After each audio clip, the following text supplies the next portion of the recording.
Hello friends, नमस्कार and welcome to this channel.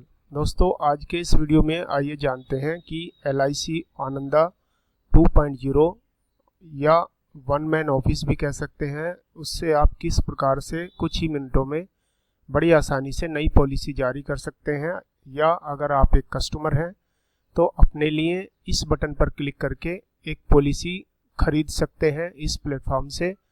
तो आइए शुरू करते हैं दोस्तों। अगर आप कस्टमर हैं तो इस बटन पर क्लिक करें, कस्टमर वाले पर, और अगर आप एक एजेंट हैं या सेल्स चैंपियन के कोई भी सदस्य हैं तो आपको सेल्स चैंपियन वाले बटन पर क्लिक कर देना है। तो यहाँ पर मैं क्लिक कर लेता हूँ।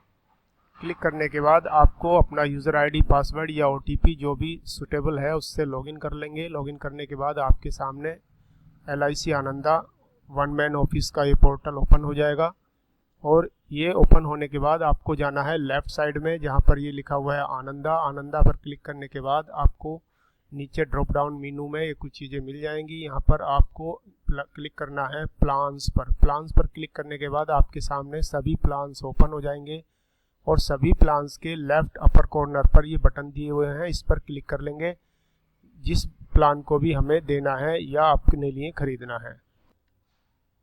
तो दोस्तों, जानते हैं आगे की प्रक्रिया क्या है, वन बाय वन पूरा सिस्टमेटिकली। और पॉलिसी जारी करने की प्रक्रिया जारी रख सकता है। Basic proposal details. प्लान के सिलेक्शन के बाद यूजर को मूल बेसिक प्रपोजल डिटेल्स भरना होगा, और फिर कोट विवरण पृष्ठ पर आगे बढ़े। Quote details. User quote details पृष्ठ पर जाता है, जहां उसे सभी कोट डिटेल्स भरने होते हैं, और कैलकुलेट प्रीमियम पर क्लिक करके आगे बढ़ना। प्रीमियम की कैलकुलेशन पर क्लिक करने पर प्रीमियम ब्रेकअप दिखाया जाएगा, जिसमें प्रीमियम का तरीका मासिक, त्रैमासिक, अर्धवार्षिक और वार्षिक में बदलने का विकल्प होगा। सिलेक्शन के तरीके के आधार पर प्रीमियम भी बदल जाएगा। यूजर को कोड को सेव रखना चाहिए और आगे बढ़ना चाहिए। उपयोगकर्ता बेनिफिट इलस्ट्रेशन डाउनलोड कर सकता है। Agency details. User proposal stage पर आगे बढ़ने से पहले एजेंसी के विवरण को वेरीफाई कर सकता है। वेरिफिकेशन के बाद user proceed to proposal button click कर सकते हैं। CKYC पेज। अब कस्टमर की CKYC वेरिफिकेशन प्रक्रिया पूरी की जाएगी। यदि कस्टमर को अपना CKYC नंबर पता है तो यूजर इस प्रश्न का उत्तर दे सकता है, क्या आपके पास CKYC नंबर है? हाँ, और आगे बढ़े।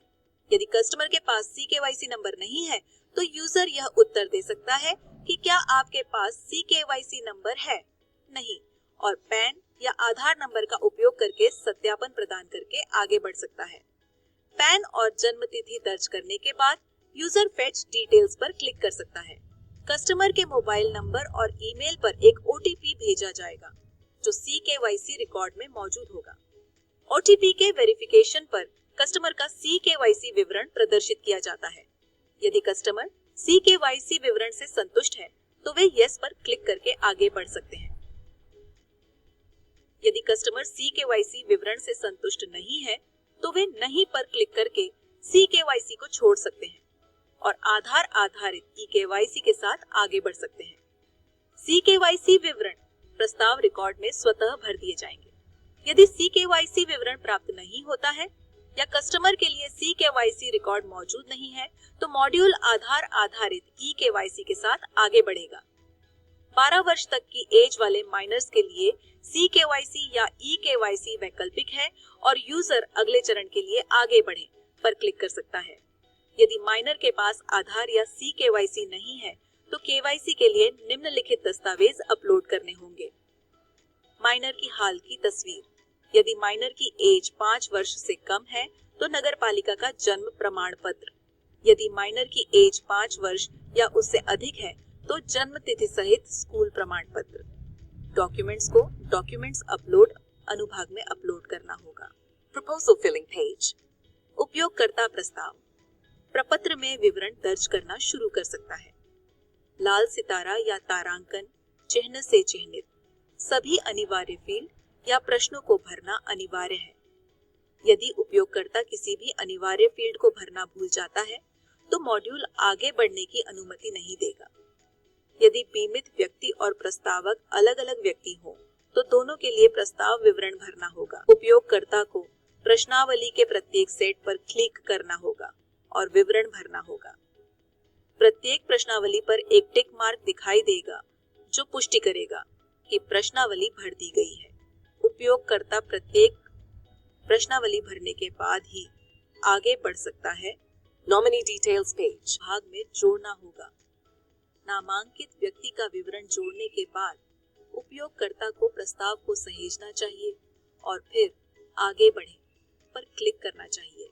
डॉक्यूमेंट अपलोड पेज हाँ पर क्लिक करके दर्शाई गई सूची के अनुसार कस्टमर के लिए आवश्यक दस्तावेज यहाँ अपलोड किए जा सकते हैं।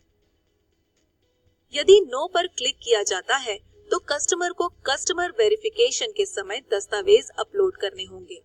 पेमेंट मोड पेज उपयोगकर्ता अब BOC और ऑनलाइन पेमेंट के बीच मोड ऑफ पेमेंट चुन सकता है। यदि BOC चुना जाता है तो उपयोगकर्ता को BOC विवरण दर्ज करना होगा। यदि ऑनलाइन पेमेंट चुना जाता है तो ग्राहक को कस्टमर वेरिफिकेशन चरण के दौरान ऑनलाइन पेमेंट करना होगा। ACR पेज पेमेंट मोड का चयन करने के बाद उपयोगकर्ता ACR फॉर्म भरेगा। ACR फॉर्म भरने के बाद इसे एक OTP द्वारा मान्य किया जाएगा जो उपयोगकर्ता को उनके मोबाइल नंबर और ईमेल ID पर प्राप्त होगा। Verification link sent message ACR सत्यापन के बाद कस्टमर को वेरिफिकेशन लिंक के साथ एक मेल भेजा जाएगा जहां कस्टमर प्रपोजल फॉर्म डाउनलोड कर सकता है। यदि आवश्यक हो तो उसे संपादित कर सकता है और कस्टमर के मोबाइल नंबर और ईमेल ID पर प्राप्त OTP के माध्यम से उसे वेरिफिकेशन कर सकता है। ये एजेंट्स के लिए पॉलिसी जारी करने की यात्रा की पूरी प्रक्रिया है। कृपया दिशा निर्देश पढ़ें और किसी भी कठिनाई का सामना होने पर आनंदा नोडल अधिकारियों से संपर्क करें। यदि आपकी क्वेरी का समाधान नहीं हुआ है तो कृपया अपने संबंधित शाखा अधिकारियों से संपर्क करें।